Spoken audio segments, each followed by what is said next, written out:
Hello, good morning, dear student. I am Fulsing Yogi from Sri Digambar Institute of Technology,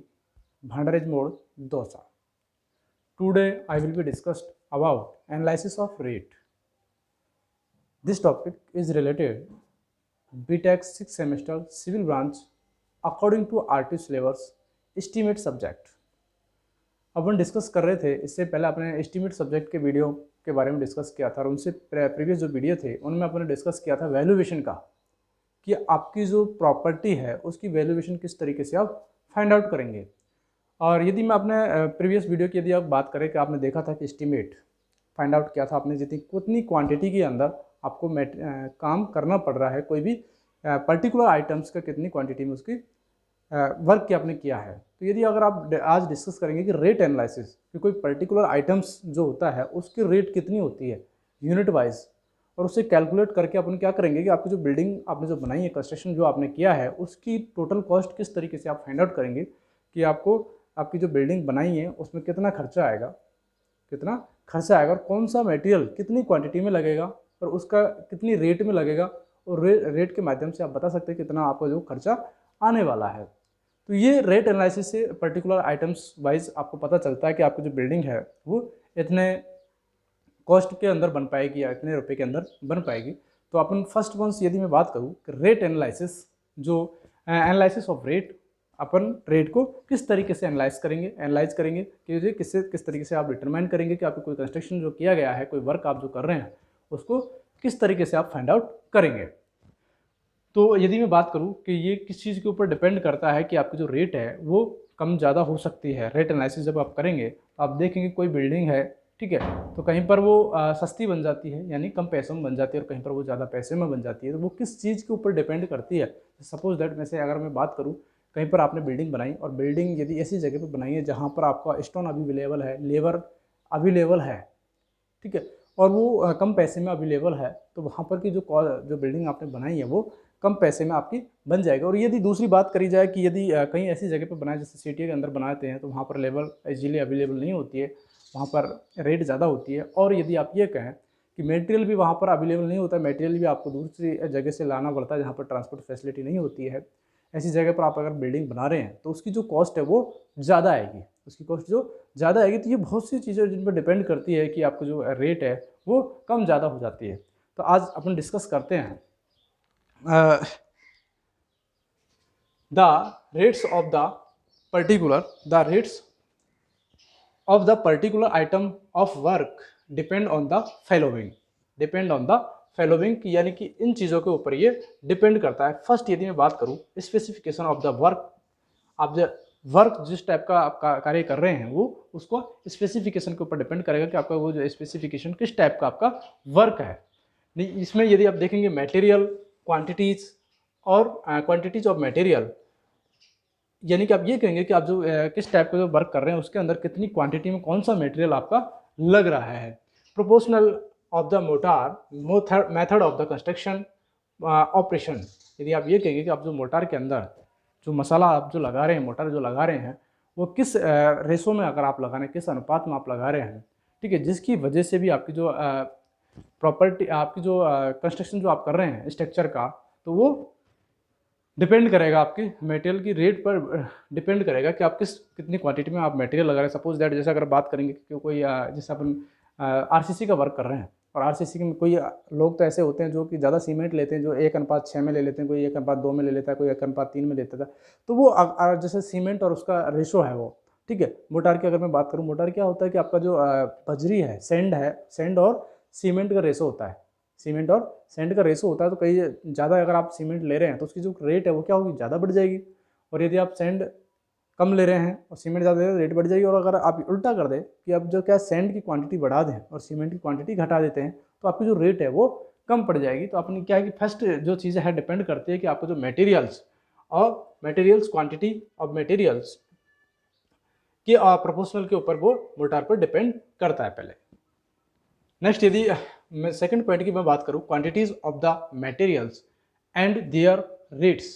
जो आपकी quantity, कितनी quantity में आप जो मटेरियल यूज कर रहे हैं वो कितनी क्वांटिटी में है, एंड देयर रेट्स, इनकी रेट क्या है। सपोज दैट आपने जिस मटेरियल को आप ज़्यादा ले रहे हैं, क्वांटिटी उसकी ज़्यादा ले रहे हैं, उसकी रेट ज़्यादा है, उसकी रेट ज़्यादा है, तो आपका जो रेट है,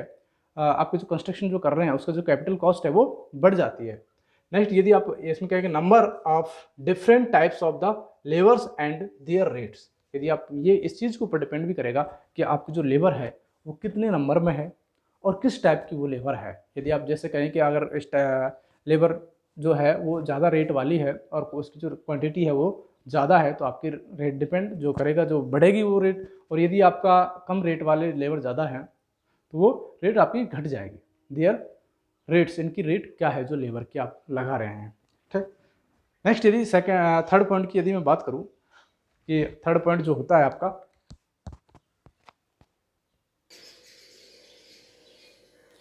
यदि आप बात करें थर्ड पॉइंट की कि आपका जो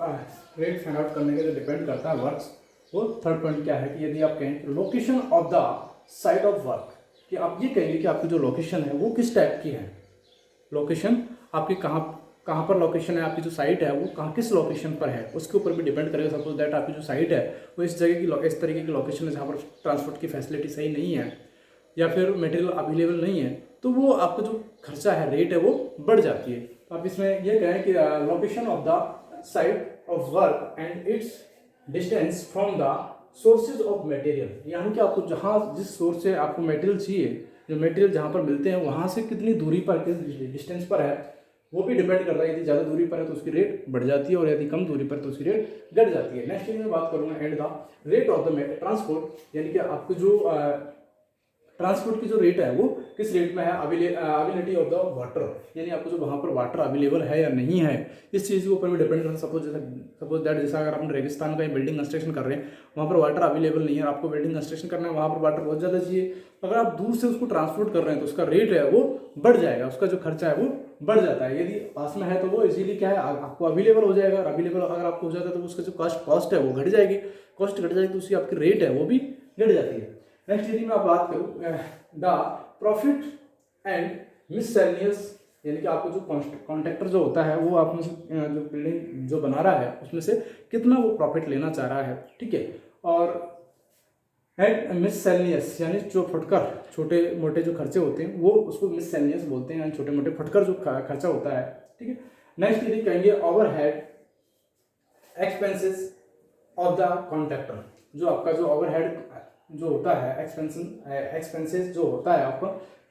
कॉन्ट्रैक्टर का, वो कितनी क्वांटिटी में हो रहा है, कितना मात्रा में हो रहा है, उस चीज़ के ऊपर भी ये डिपेंड करेगा कि आपकी रेट कितनी हो पाएगी। जैसे सपोज दैट मैं अगर आपसे कहूँगा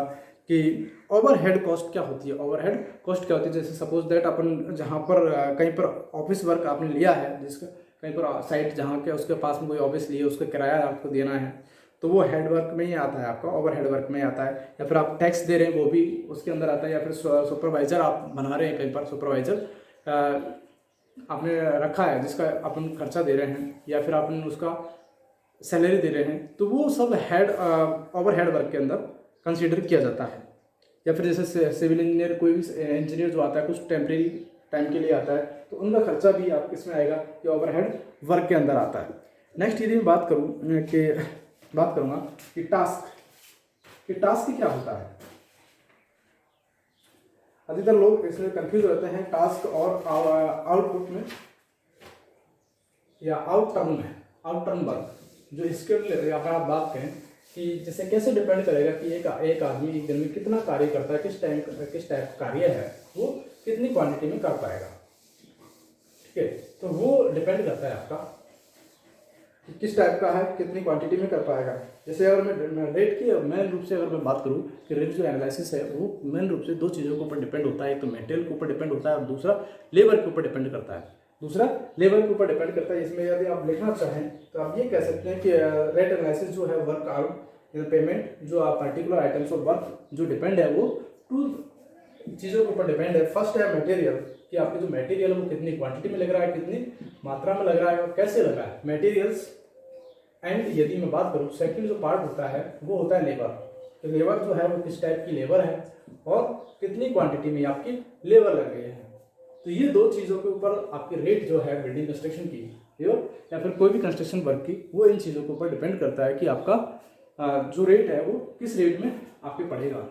ठीक है। कंस्ट्रक्शन जो आप कर रहे हैं दो चीज़ों के ऊपर डिपेंड करेगा, मटेरियल्स पर और लेबर पर। लेबर भी डिफरेंट डिफरेंट टाइप की होती है और मटेरियल भी डिफरेंट डिफरेंट टाइप का होता है कि आपको किस टाइप का एक पर्टिकुलर आइटम्स जो लेंगे आप उसके कंस्ट्रक्शन करेंगे आप, तो उसके लिए कितना क्वांटिटी में चाहिए और किस टाइप का चाहिए, वो इस चीज़ के ऊपर डिपेंड करेगा। तो अगर मैं नेक्स्ट यदि मैं बात करता हूँ टास्क, और यदि टास्क को आप ये कह सकते हैं out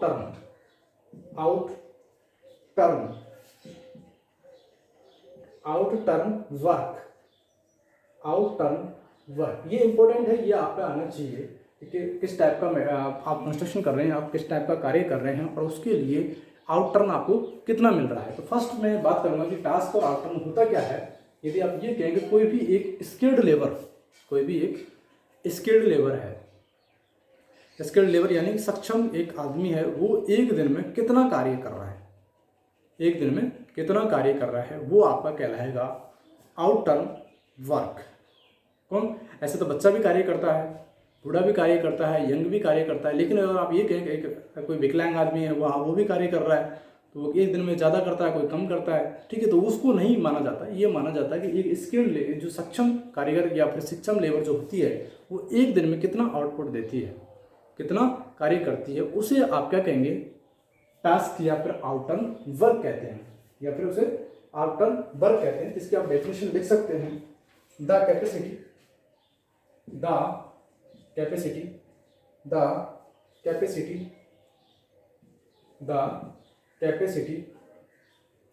of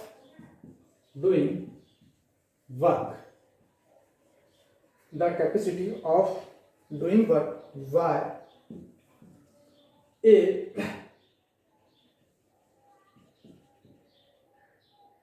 artisan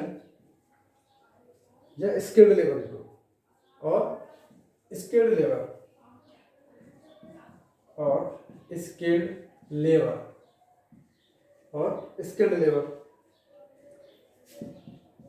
in the form of quantity,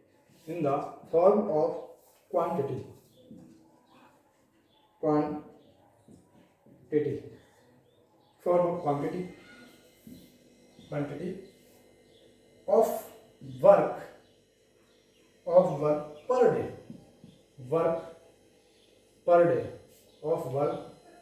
per day in known as the task work. Task is known as task work या task work और out turn work या out turn of the labor, out turn of the labor